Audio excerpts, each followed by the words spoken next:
বিসমিল্লাহির রহমানির রহিম। এই মুহূর্তে যারা দেখছেন সকলকে সালাম জানাচ্ছি, সালামুন আলাইকুম।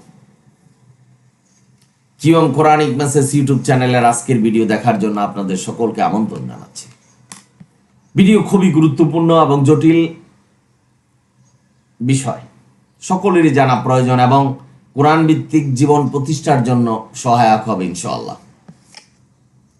প্রসঙ্গ হলো আল্লাহ এবং তার রাসূলকে আমরা যেভাবে কষ্ট দিচ্ছি, এই কষ্ট দেওয়ার প্রতিদান আল্লাহ কি দিবেন এ বিষয়ে বিস্তারিত আলোচনা করছে।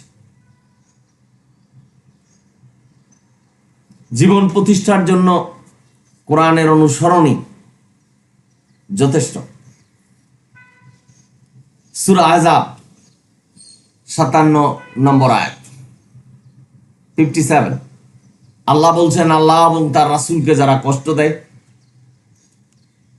ইহকাল এবং পরকালে তাদেরকে অভিশপ্ত করবেন। এবং একই সূরার শেষের দিকে বলেছেন কঠিন আযাব তাদের জন্য অপেক্ষা করছে। আমাদের জানতে হবে অভিশপ্ত কি, শয়তানকে অভিশপ্ত করেছেন আল্লাহ, সিল এবং মনোনীত করেছেন জাহান্নামের জন্য। সেই অভিশপ্ত আল্লাহ করবেন যারা আল্লাহ এবং রাসূলকে কষ্ট দেয়। আমাদের জানতে হবে আবার যে আল্লাহ এবং রাসূলকে আমরা জেনে বা না জেনে কিভাবে কষ্ট দিচ্ছি। এক নম্বর হলো আল্লাহর বিধান, এই কোরআন যেভাবে বলেছেন সেভাবে যদি আমরা অনুসরণ না করি, শুধুমাত্র কোরআন যদি অনুসরণ না করি, তাহলে আল্লাহ এবং তার রাসূলকে কষ্ট দেওয়া হবে।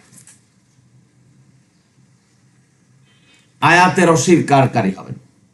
সূরা নাম 153, ইউসুফ 40 আর অসংখ্য আয়াতে আল্লাহ শুধু কোরআন মানতে বলেছেন।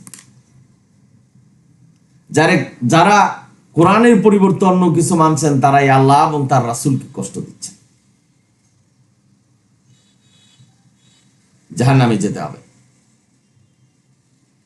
কালিমা আল্লাহ শিখাচ্ছেন কোরআনে, সেটা মানছে না, মানব রচিত কালিমা মানছে। লা নুফাররিকু বাইনা আহাদিম মির রাসূল মানব রচিত কোনো কালিমার মধ্যে নেই। সুতরাং কোরআনের আয়াতের বিকৃতি করা হয়েছে, কম করা হয়েছে এবং বেশি করা হয়েছে। কোরআনে যা নেই তা প্রচার করা হয়েছে। যারা করছেন তারাই আল্লাহ এবং তার রাসূলকে কষ্ট দিচ্ছেন। সালামুন আলা মুহাম্মদ, একমাত্র নবী যিনি সাফায়াত করবেন এই কথা প্রচার করছেন, অথচ কোরআনে বলে নাই। কোরআনে বলছেন লা নুফাররিকু বাইনা আহাদিম মির রাসূল, কোন নবী রাসূলকে পার্থক্য করা যাবে না। আল্লাহ এবং তার রাসূলকে কষ্ট দিচ্ছেন, অভিশপ্ত হবেন এই দুনিয়ায় এবং আখিরাতে। নবীকে সম্মান জানাতে যে হুকুমদাতা বানাচ্ছেন, আল্লাহর মতো আল্লাহর সাথে তুলনা করছেন, শরীক করছেন, যা নবী কখনো করে নাই। নবী নিজে বলে যান নাই যে আমি হুকুম বিধান দিয়েছেন, অথচ এই বুখারী শরীফ, মুসলিম শরীফ, তিরমিজি শরীফ এগুলি নবীর জীবদ্দশায় ছিল না, নবীর নামও জানতেন না। আজকে এই মানুষ ওয়াজ নসিহত করে বলছেন যে এগুলি নবীর বাণী, নবীর সুন্নত, অথচ সুন্নত আল্লাহর সুন্নতুল্লাহ। যারা এই ধরনের বিশ্বাস করছেন তারা আল্লাহ এবং তার রাসূলকে কষ্ট দিচ্ছেন। জাহান্নামে চলে যেতে হবে আল্লাহ প্রতিশ্রুতি দিয়েছেন। নামাজ, রোজা, হজ, যাকাত যা কিছু করছেন কোনোটাই আপনার জীবনে কাজে আসবে না, কারণ যিনি আমাদের সৃষ্টিকর্তা, যার উপরে কোরআন নাজিল হয়েছেন, তাকে কষ্ট দিচ্ছেন। জাহান্নামে যেতে হবে। আজকে কিওম কোরআনিক মেসেজ ইউটিউব চ্যানেল থেকে আপনাদের মেসেজ দিচ্ছি। কোরআনী বিধান, এই কোরআন নিয়ে আমাদের সন্তুষ্ট থাকতে হবে, আল্লাহর প্রতি কৃতজ্ঞ জানাতে হবে। আল্লাহ কোরআনকে পূর্ণাঙ্গ করেছেন, এই কোরআন দ্বারাই ধর্মকে পূর্ণাঙ্গ করেছেন। আল্লাহ সূরা ইমরানের 103 নম্বর আয়াতে বলছেন আল্লাহর রজ্জু শক্ত করে ধরো, সেটা হলো কোরআন। বিদায় হজে সালামুন আলা মুহাম্মদ বলে গেছেন যে কোরআনকে আঁকড়ে ধরো, এই কোরআনই জান্নাতে নিয়ে যাবে। মানুষ সেটাকে ভুলে গেছেন। আল্লাহ এবং তার রাসূলের সেই কথাকে বাদ দিয়ে বুখারী শরীফ, মুসলিম শরীফ, আবু দাউদ, নাসাই এগুলি না মানলে জাহান্নামে যেতে হবে, এই ধরনের কথা প্রচার করছেন। যারা এই ধরনের কথা প্রচার করছেন তারাই আল্লাহ এবং তার রাসূলকে কষ্ট দিচ্ছেন। ভাই-বোন, আপনারা যারা শুনছেন, নামাজ, রোজা, হজ, যাকাত যা কিছুই করছেন, নাসিরউদ্দিন আলবানী, ইবনে উসাইমিন এবং ইবনে বাস, আহলে হাদিসের যারা পণ্ডিত হিসাবে মানছেন তাদের অনুসরণে করছেন। এই প্রচলিত নামাজ যেগুলি পড়ছেন এগুলি হাদিসের মধ্যেও, মিথ্যা হাদিসের মধ্যেও নেই। সুতরাং আল্লাহ যেভাবে নামাজ কায়েম করতে বলেছেন, আদায় করতে বলেছেন, আল্লাহর সন্নিকটে যেতে বলেছেন, সেভাবে সেই নিয়ম পদ্ধতি যদি ব্যতি রেখে আল্লাহর নিয়ম পদ্ধতি, মানুষের কোন নিয়ম পদ্ধতি অবলম্বন করে আল্লাহ এবং তার রাসূলকে কষ্ট দেওয়া, আল্লাহ প্রতিশ্রুতি দিয়েছেন তাদের জন্য রয়েছে কঠিন আযাব। 6 বছরের মেয়েকে সালামুন আলা মুহাম্মদ বিয়ে করেছেন। ইতিহাসের কথা, সেই যুগের নবীকে যারা ব্যঙ্গ করতেন, কাফেররা নবীকে অপমান করতেন, সেই কথা আজকে সমাজে হাদিস হিসাবে প্রচার হচ্ছে।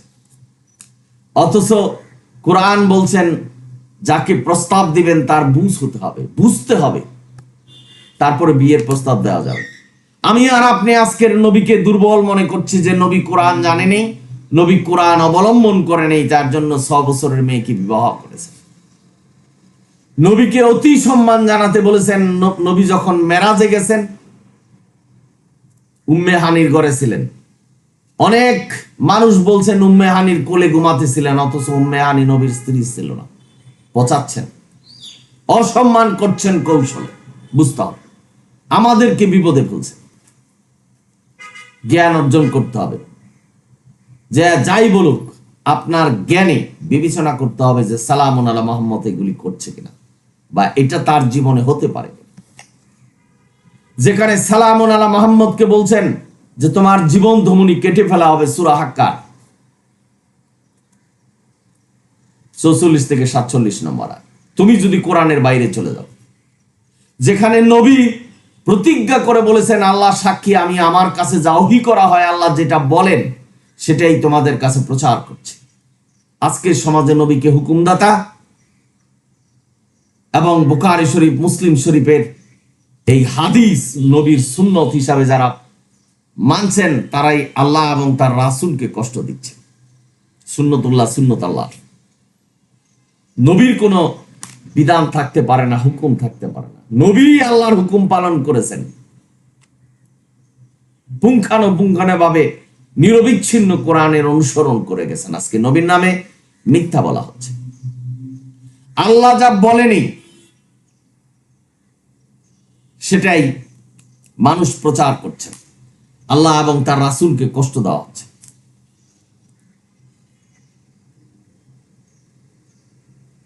বাবা, আপনারা যারা শুনছেন, আপনি একটা অফিসে কাজ করছেন, আপনি যদি আপনার বসের কথা না শোনেন, বসকে কষ্ট দেওয়া হবে, আপনি সাসপেন্ড হবেন। ঠিক তদ্রূপ আল্লাহর নিয়ম পদ্ধতি অর্থাৎ শুধু কোরআন যদিও অনুসরণ না করেন, আল্লাহ বলছেন আল্লাহ আপনাকে অভিশপ্ত করবেন। অর্থাৎ আপনার জীবনের কোনো ইবাদত আর কাজে আসবে না। যে ইবাদত পূর্বে করেছেন কোনোটাই কাজে আসবে না। যেমন শয়তানকে আল্লাহ অভিশপ্ত করেছেন। শয়তানের ইবাদত ছিল, ইবলিসের ইবাদত ছিল, সব কিছু বাদ করে দিয়ে তাকে অভিশপ্ত করেছেন, সিলমোহর দিয়েছেন যে তুমি জাহান্নামে। সেই একই কথা আল্লাহ সূরা আহজাবের 57 নম্বর আয়াতে বলছেন যে আখিরাতে এবং এই দুনিয়াতে অভিশপ্ত করে রাখবেন। আজকের সমাজে যারা সুদ, ঘুষ, অসাধু ব্যবসা এগুলি করছেন, জীবন প্রতিষ্ঠা করছেন, বড়লোক হচ্ছেন, তাদের জীবনে সুখ নেই। আপনি একটু ভিতরে যেয়ে যদি দেখবেন, সাধু পয়সার কোনো সুখ নেই। বেহালাল পয়সার কোনো সুখ নেই। অতি দরিদ্র এবং অতি ধনী দুজনকে আল্লাহ পরীক্ষা করছেন। আল্লাহ বলছেন জানমাল নিয়ে এবং জানমাল দিয়ে আল্লাহ পরীক্ষা করছেন। এখানে বড় ম্লান হলো যে আল্লাহ যেই বিধান দিয়েছেন কোরআন, এবং যেভাবে বিধান দিয়েছেন সেভাবে যদি আমরা নিরবিচ্ছিন্নভাবে অনুসরণ না করি, তাহলেই আল্লাহ এবং তার রাসূলকে কষ্ট দেওয়া হবে।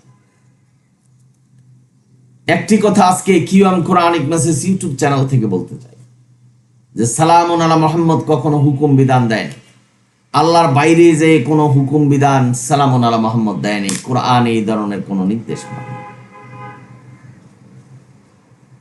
আমি অনেক ভিডিও দিয়েছি যে সূরা হাশরের 7 নম্বর আয়াত এবং আতিউল্লাহ ওয়া আতিউর রাসূলের ব্যাখ্যা দিই, যে এটাকে অবলম্বন করে বলছেন হাদিস মানতে হবে। নবী আল্লাহর বিধান মেনেছেন, যার জন্য মানুষকে বলছে নবীকে অনুসরণ করো। এটার অর্থ এই নয় যে নবীকে আল্লাহ পারমিশন দিয়েছে যে তুমিও বিধান বানাও এবং মানুষকে বিধান দাও। আর হাশরের 7 নম্বর আয়াত, এটা হলো বনু নাজির গোত্র থেকে যেই গরিমতের মাল পেয়েছিলেন, সেটা বলছেন যে নবী যা দেয় সেটাই গ্রহণ কর, যাকে যেটা দেয়। এটাকেই তারা বলছেন যে নবী হাদিস দিয়ে গেছেন, সেটা কোরআনের মতো করে মানতে হবে। মিথ্যা ব্যাখ্যা দিচ্ছেন। তারাই আল্লাহ এবং তার রাসূলকে কষ্ট দেওয়া হচ্ছে। সমাজটা একটু ঘুরে দেখবেন কারা আল্লাহর পথে আছে এবং কারা আল্লাহ এবং তার রাসূলকে কষ্ট দিচ্ছে, অভিশপ্ত করবে দুনিয়াতে এবং আখিরাতে। তার মানে আপনার কোনো ইবাদত কবুল হবে না। নামাজ, রোজা, হজ, যাকাত যা কিছু করেন সেটা যদি কোরআন ভিত্তিক না হয়, আপনি আল্লাহ এবং তার রাসূলকে কষ্ট দিবেন, আপনি অভিশপ্ত হবেন। সিলমোহরকৃত আপনাকে জাহান্নামে যেতে হবে, যেরকম ইবলিসকে অভিশপ্ত করেছেন আল্লাহ। আপনি আয়াতটা পড়বেন, তাহলে বুঝতে পারবেন। কে মানবেন কে মানবেন না সেটা আল্লাহ নির্ধারণ করবে, কিন্তু আয়াতে তাই বলেছেন আল্লাহ। আমি কোরআনের রেফারেন্স দিয়েছি, আপনারা একটু আয়াতটা পড়ে দেখবেন। সুতরাং QM Quranic message YouTube channel থেকে বলছি, কোনো মানুষের আনুগত্য করা যাবে না। নাসিরউদ্দিন আলবানী, ইবনে ওসাইমেন, ইবনে বাস মানুষ ছিলেন, তারা কোনো নবী রাসূল ছিলেন না, তারা কোনো হুকুম বিধান দিতে পারবেন না, কিন্তু প্রচলিত নামাজ, রোজা, হজ, যাকাত তাদের মতেই হচ্ছে।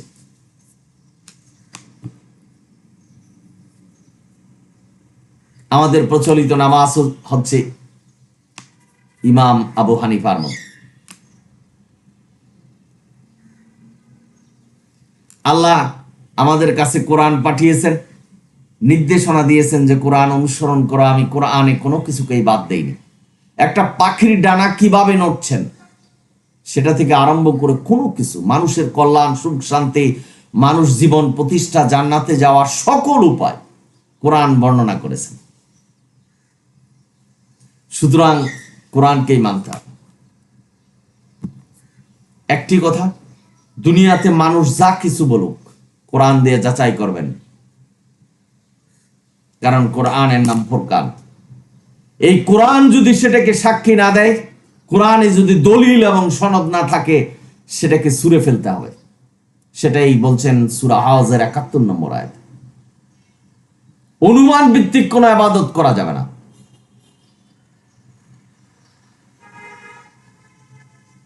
ইজমা, কিয়াস আর ফতোয়ার মাধ্যমে যেটা নির্ধারণ করা হয়েছে সেটা অনুসরণ করা যাবে না, কারণ ইজমা, কিয়াস আর ফতোয়া সবকিছুই আল্লাহ দিবেন, মানুষের হাতে কোনো কিছু নেই।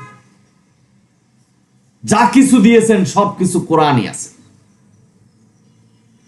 সুতরাং মানুষের ইজমা, কিয়াস। আজকের সমাজে একটা কথা আছে, আমরা যদি কোনো বিচার করতে না পারি, কোনো সমাধান যদি না পাই, তাহলে ইজমা, কিয়াস এবং ফতোয়ার ভিত্তিতে হবে। আল্লাহ এই ধরনের নির্দেশনা দেয়নি। আল্লাহ বলছেন কোরআন পূর্ণাঙ্গ কিতাব, এই কোরআন থেকেই বিচার করতে হবে। যে ভালো জানে কোরআন তার কাছে যেতে হবে। যদি বলেন যে কোরআনে নেই, তাহলেই আপনি আল্লাহ এবং তার রাসূলকে কষ্ট দিবেন। আজকের সমাজে আমাদের মোল্লারা প্রচার করছেন যে নামাজের বিবরণী কোরআনে নেই। এই কথা যাদের ভিতরে আছে তারা আল্লাহ এবং তার রাসূলকে কষ্ট দিচ্ছেন, অভিশপ্ত হয়ে যাবেন। সুতরাং ভিডিও লম্বা হচ্ছে, দয়া করে জীবনকে প্রতিষ্ঠা করুন কোরআন ভিত্তিক এবং নিজেকে যাচাই করে নেন যে জানা অবস্থায় এবং না জানা অবস্থায় আল্লাহ এবং তার রাসূলকে কষ্ট দিচ্ছে কিনা। এটাই হলো আজকের কিয়ম কোরআনিক মেসেজ ইউটিউব চ্যানেলের মেসেজ। আপনারা সকলেই ভালো থাকুন, সুন্দর। যদি ভিডিও ভালো লাগে সাবস্ক্রাইব এবং শেয়ার করুন। অনিল হামদুলিল্লাহ রাব্বিল আলামিন।